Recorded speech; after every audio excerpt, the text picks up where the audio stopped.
Hi, this is Randy Rice, and I would like to present a topic today that I think is really relevant for testing AI in particular, but it can be used in any technology. This is all about how do you sample for defects in a way that can be meaningful and can perhaps find problems where we might not have found them before. Now, I tell you, I was talking with my friend Greg Pascal on a recent podcast episode, and he's made this discovery about where some defects appear to be hiding. And so this is my attempt to give away some kind of technique that we can do some intelligent sampling. Now, I have another video on my channel here called Intelligent Sampling, which I get into basically ways to do equivalence partitioning. So this kind of plays off the idea of equivalence partitioning, and by going through this video, if you stay with me here, you're going to learn several different ways that you can look for defects in a way that you can focus your testing in areas where you're starting to see some evidences of failures. Now, as testers, our job is to find defects, at least that's what we're told. But of course, it's much more than that. We're giving good information to management. We're trying to elevate the idea of our profession besides just being bug finders. But the reality is that we really don't see the defects. We look for the symptoms of defects, that is the failures. And so whenever we find a new failure mode, that's something to pay attention to in our field. Now, when you get right down to it, all testing is sampling. Now, that's not original to me. That came from Jerry Weinberg, who really was a great thinker in the whole field of software, software quality, software testing. If you've never read a Weinberg book, then I would recommend that you read some of his books. I would highly recommend his book, Perfect Software. And Other Illusions About Testing is the subtitle about that. But just think about this for a minute. What if, as much as we like to do boundary value analysis and boundary testing, because yes, defects do lurk around those boundaries because people can make mistakes in how they code the logical operators there, and the test when things start to change behavior. But what if that becomes not the place where most defects are occurring? What if it starts to occur between the boundaries? And then think about this. What if we had a really good way to sample for defects in a way that would really be productive? And there's this principle of testing that defects cluster. That's one of the ISTQB Big 7 general principles of software testing. It's kind of like the 80-20 rule applied to defects. What if they do really cluster? I don't know that there's ever been an exact proof on that, but in my experience, I've learned that if I find a defect someplace in something, look around it, because there's probably some others.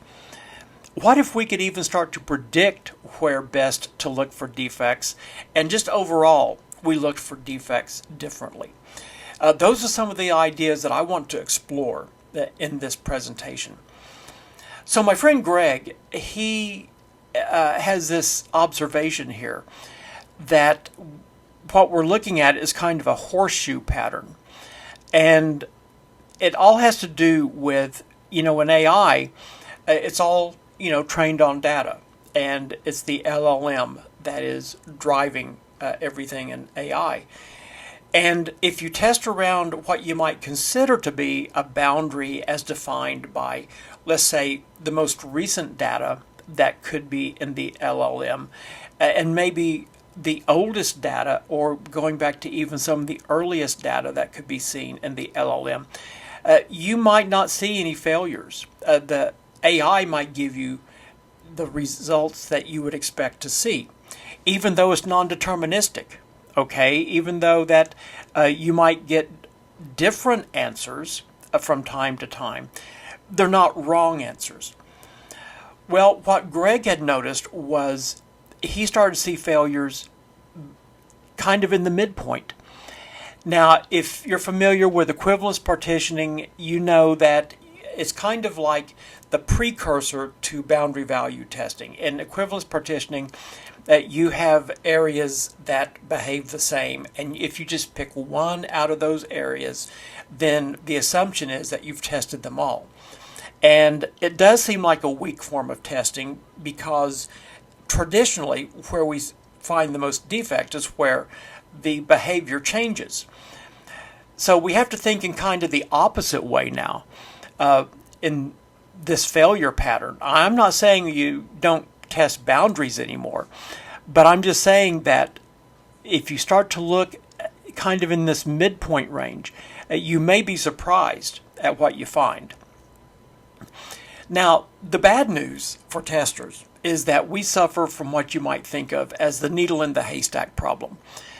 And that is when you're trying to find something very small in something very large, it's very difficult. You know, think about where you might have 100,000 rows or even 1,000,000 rows of data that you're trying to test. It's like an impossible task. It's almost like, look at the picture on the slide here of the TSA agent frisking down grandma. You know, yeah, I could say apply some risk analysis there, and you probably wouldn't have to do that. But their challenge is quite large, because think of all the travelers that go through those checkpoints and everything. But then again, let's look at this from another angle. The needle in the haystack. Let's say you're trying to find a penny on a trail in the forest somewhere. That would be very difficult too, but having a metal detector would really help in doing that. So maybe some tools could help. One of my interesting stories was a conversation that I had with a test manager one time.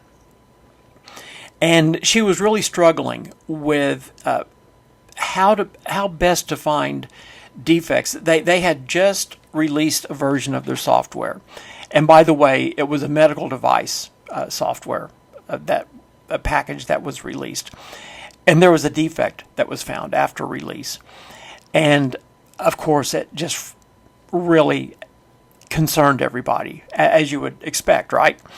And it had such an effect that the CEO called the test manager. And she was telling me that this CEO said, we need people to test who don't think like testers. And it kind of took me back aback on that, because I was thinking, well, what does that even mean?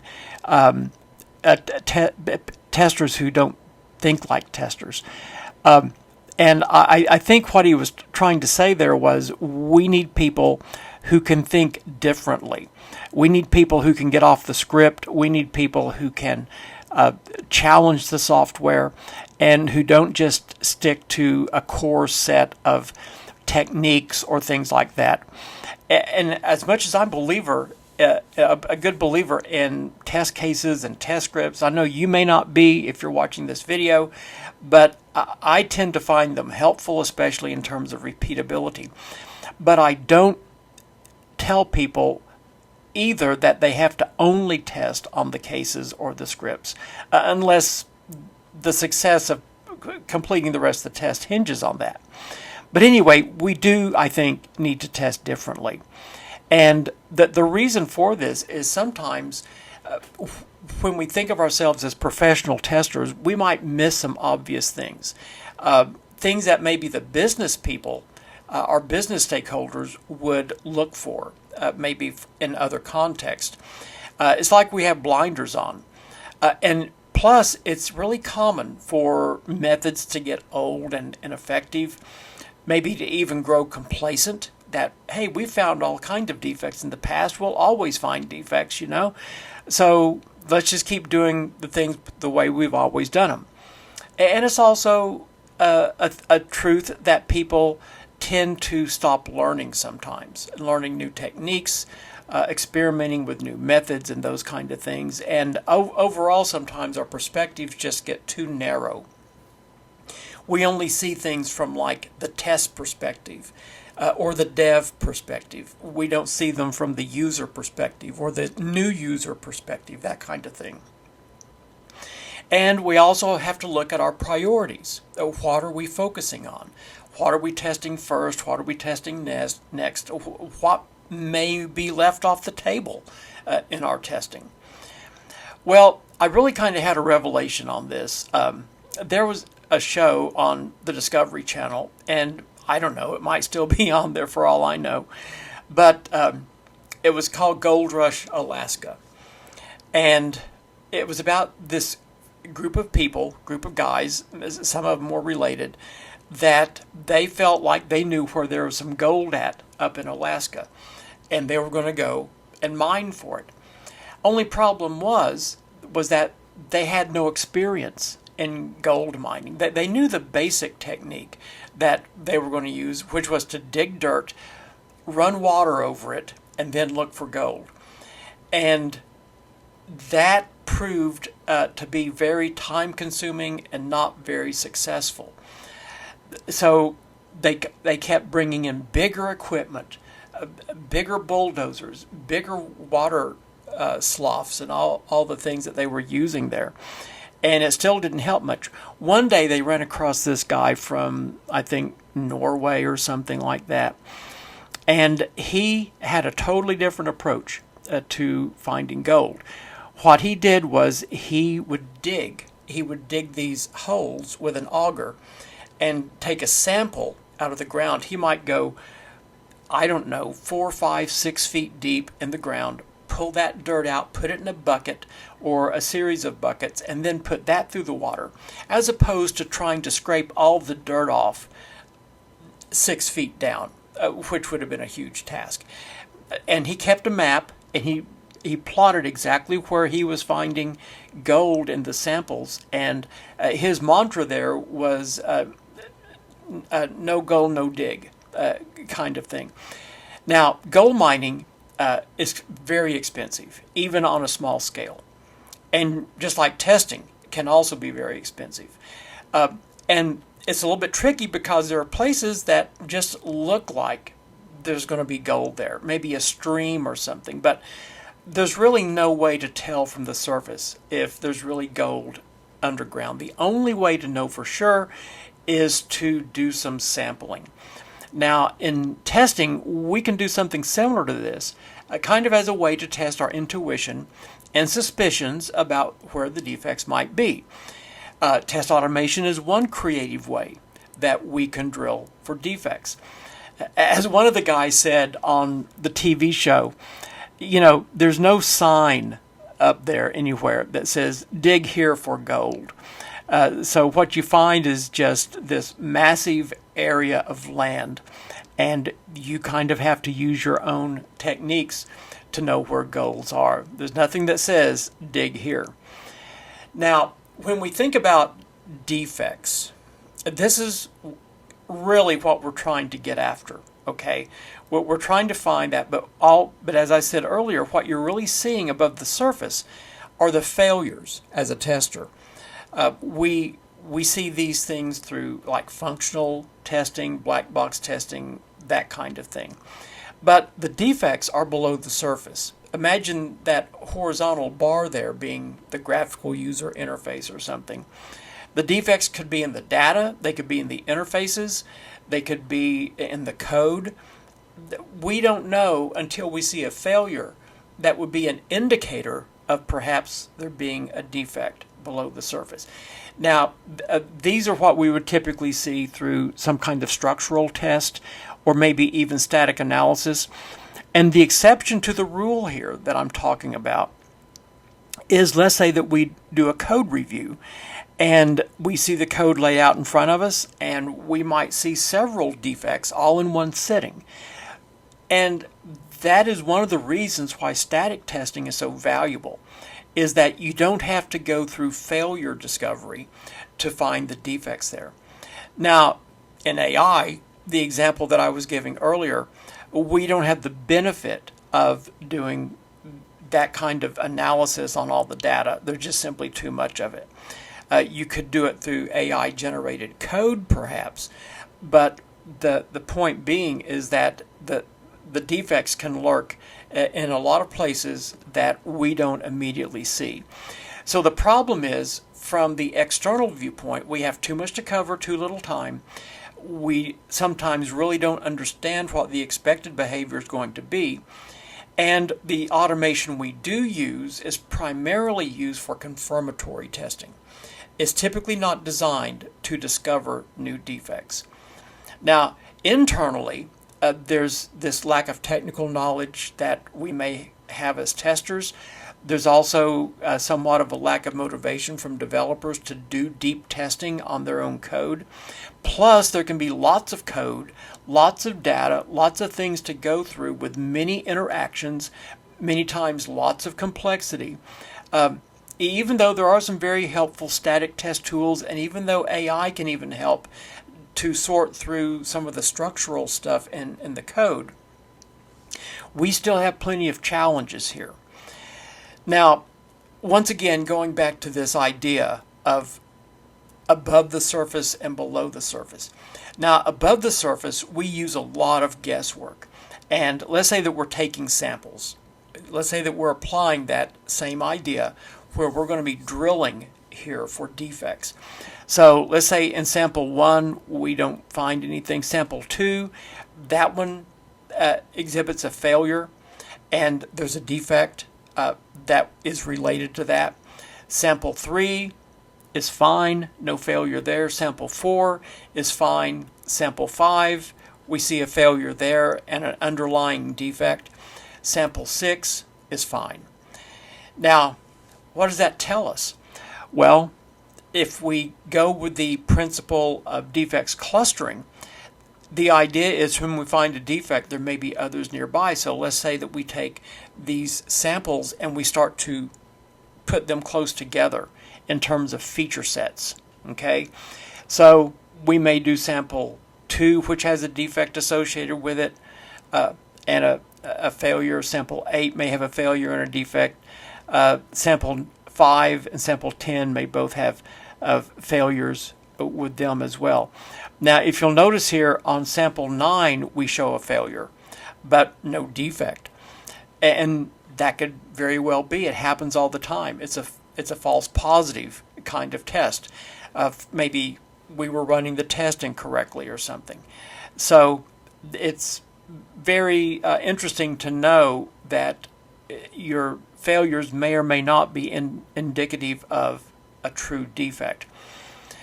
Now, if we look at the patterns, they tell us something too. I use this example from target shooting, that the pattern on the left shows that we have a lot of variation. We're kind of all over the place there on the target. It would tell me that the weapon is probably sighted in, as we call it, correctly at the right range and all that, but the skills of the shooter aren't quite there yet. On the right, we see a consistency issue. We see consistency actually. We see a very tight grouping of shots, and so the shooter was probably doing their job, but the rifle was probably off.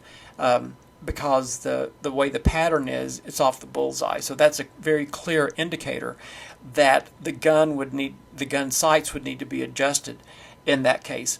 In a very similar way, when we start seeing defects and patterns around defects, that's something that clues us in to we may be getting onto something.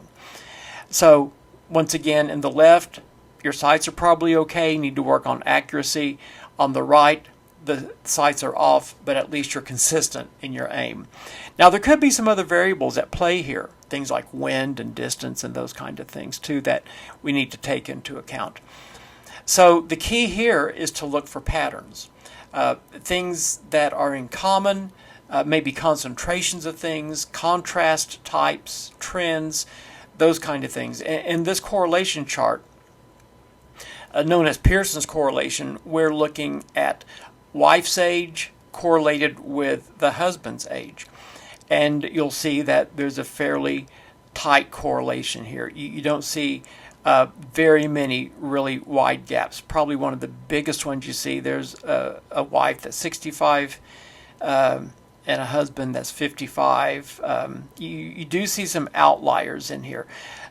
So perhaps this kind of correlation might be good to find out about defects.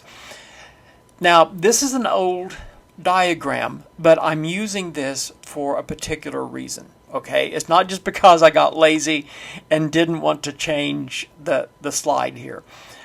In the 2012 United States presidential election, it was between Barack Obama and Mitt Romney. Now, I was giving this very presentation that like the day after the election at Eurostar at 2012. And I wanted to show this chart for one reason, that the European audience probably would find this very odd.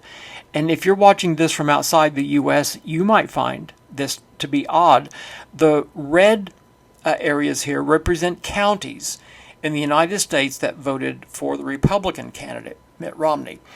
The blue areas here are the Democrat counties that voted for Barack Obama.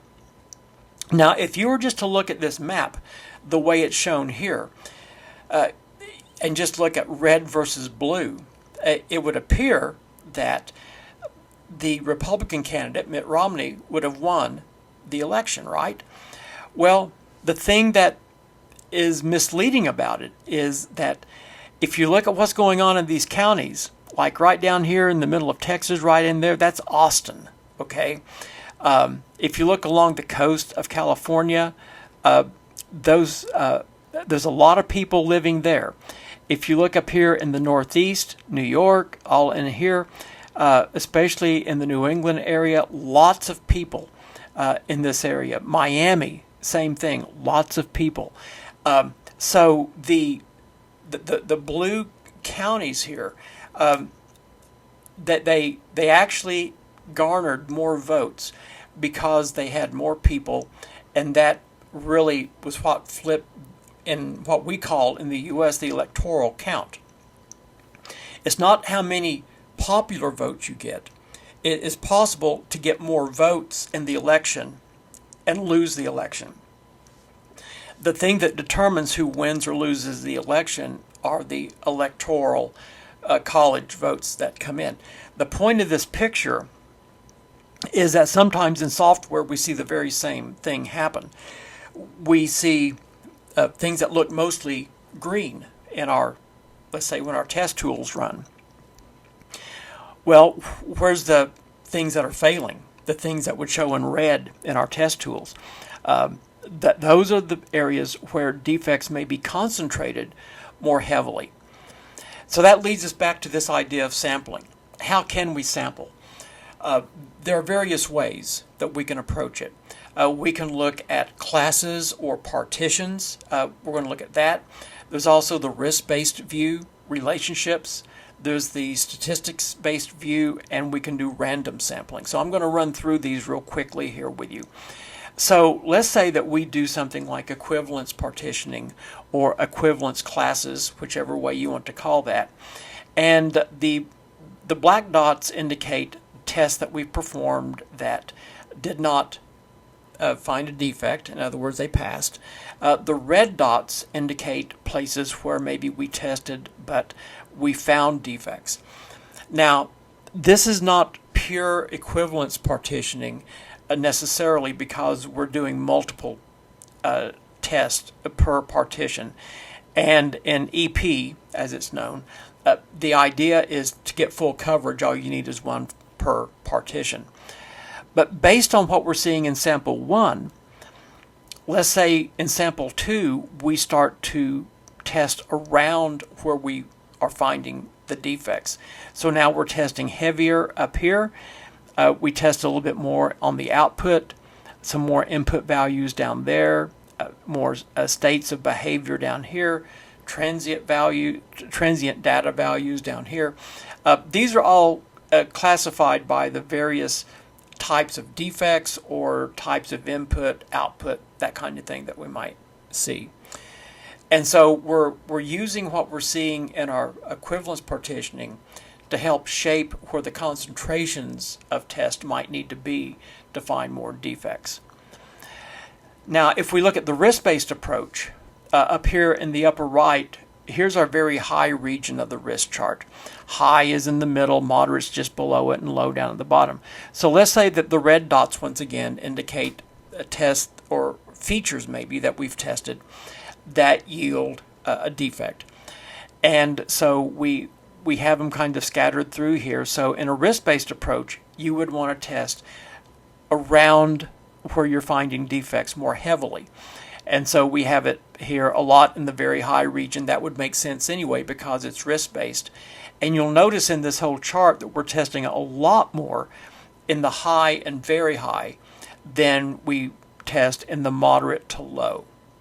And it's all about taking sampling in those high to very high levels. Now we can also look at relationships. This is from a tool called CTEXL. It used to be very popular because it was free, but then they started charging for the ability to create test cases, and people pretty much abandoned it after that. But basically what you can do here is you can create what's known as classification trees. And in this case, we see a test case. Each row of this diagram here is a test case. And in this case, we have an account status that's closed with a balance that's positive. Okay, so yeah, that could be possible, but could we withdraw money, let's say, from it, from a closed account with a positive balance? And so sometimes those relationships are what will trigger a failure. And then there's statistical sampling. And one of the most well-known ways to do this in testing is a technique called population analysis. And what this does is it's modeling your test data based on production data. So let's say that we are testing various accounts of customer orders, and we know that based on just our analysis of the orders that are placed with us, 20% of the accounts are less than $1,000. We know that 60% of our accounts have orders between $1,000 and $1,500 inclusive, and 20% of the accounts are greater than $1,500 in orders. So we have kind of like a nice bell curve there on that, with the massive number, massive majority, let's call it like that, here in the middle at 60%. So what we would do then in our test data modeling, we would want to have about 20% of our test accounts have balances and orders less than $1,000, 20% on the high side, greater than $1,500, and then we would want to have 60% of our test accounts that have balances between $1,000 and $1,500 inclusive. So we're modeling our test data to reflect the same kind of statistical balances that we see in the real world. Then there's random sampling. Now, there's a lot of people that are big fans of random testing, and I do it sometimes just to be kind of a way to fill in the gaps, to know if I'm missing something. I would not use it as a substitute for other approaches, but it can be helpful sometimes if you want to get off that beaten path. For example, let's say that you test the first 100 rows of data, or every 10th occurrence of something. Or you might even use a random number generator and use that to test each order of the random numbers that you're finding. That's the idea here of random sampling. It's not repeatable and it's not necessarily accurate, but sometimes you can start to find some defects that you wouldn't find any other way. That might have been how Greg stumbled across that mid-range failure mode that we've talked about early. Okay, so how can we leverage all this? Well, one way is through test automation. And we can use frameworks that will vary the inputs and actions, maybe somewhat randomly, or maybe based on defect patterns and clustering. So as an example, let's say that we have 10 million possible values for a field variable that we want to test. And so we extract or build test data based on the values to test and whatever the formula is that we've chosen to do our randomization. Then we create automated tests using that data as input. It's not going to be 10 million, okay, but there's going to be some values in there that we might model around that. And then if a failure is seen, we want to capture that test value and then test a range. We want to go from some degree lower to some degree higher. So what it would look like is like this. Let's say that on this number line of 10 million, we choose the record number 5,001,004, and we see a failure at that point. Then we would want to consider everything just below 5,000 and everything a little bit above 5,000, like 5 million, 10,000. Now, there's no science behind that, okay? I just kind of picked that range, and I'm calling it the failure range. I'm calling it the range I'm particularly interested in. And that's where we've seen our failure. That's where we want to test around. Okay, that's another defect clustering example there. So in my automation, I might test around certain areas along these ranges, like this 5 million range, and maybe 7 million is just fine, maybe 8 million is fine, and then maybe 10 million is fine. But maybe we stumbled across somewhere around 5 million, this little range here that is now exhibiting some failures. So I want to talk, as we kind of wind this down here a little bit, about something very important. I don't want you to skip out on this. If you've hung with me so far, please, this is one of the most important things. What we tend to do in testing is test the same things over and over again. And one way we do that is we encounter the same types of defects over and over again. So basically what happens are the developers fall into patterns as well. And they may create the same kind of defects. Our tests, let's say, are good, and we find those defects. And then we send them back to the developer who debugs and fixes them. And then we go back and we retest. We do the confirmation test there. Now, the thing to understand here is that basically every defect we find and have to fix represents rework. And whenever you're dealing with rework, you're dealing with lost dollars. Okay, you're doing things that you shouldn't have to do. In the manufacturing world, they call this waste. Now, this cycle will continue until it gets broken some way. So, as the old saying goes, mistakes will be repeated until prevented. And so, how do we actually break the cycle? Well, okay, let's say that we're creating a defect, but now it might be a new type of defect. We find it, we fix it, that's a new type of defect. But now, instead of just going back to do just simply confirmation testing, we go back and we identify root causes and we fix the process that caused the defect to begin with. Now, in this context, root cause is not the defect. It's why the defect was created in the first place. Maybe it was a lack of understanding, a lack of training. Maybe it was a lack of developer testing or something. Maybe it was a flawed requirement, a flawed user story or something. So we want to fix it there. And by doing that, then we can break this cycle. Now, in doing what happens here is that we have the new types of defects, we find them, we get them fixed. That can become the source of our new test that we incorporate, just as a way then to make sure that we're at least using this as kind of like a regression opportunity. Okay, so we can use this as kind of like a driver for test design. Now, I want to look at one other place where we see a gap, okay, and that is around the cost of quality. And when you consider the cost of a post-release defect, which right now in the U.S.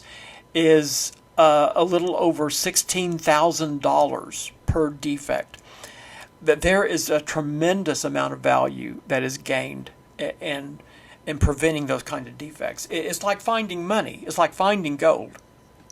So on the left of the slide here, we have what's known as the cost of quality. Now, this is generally computed as the cost of failures, and that can be both internal and external failures. In other words, failures before and after release.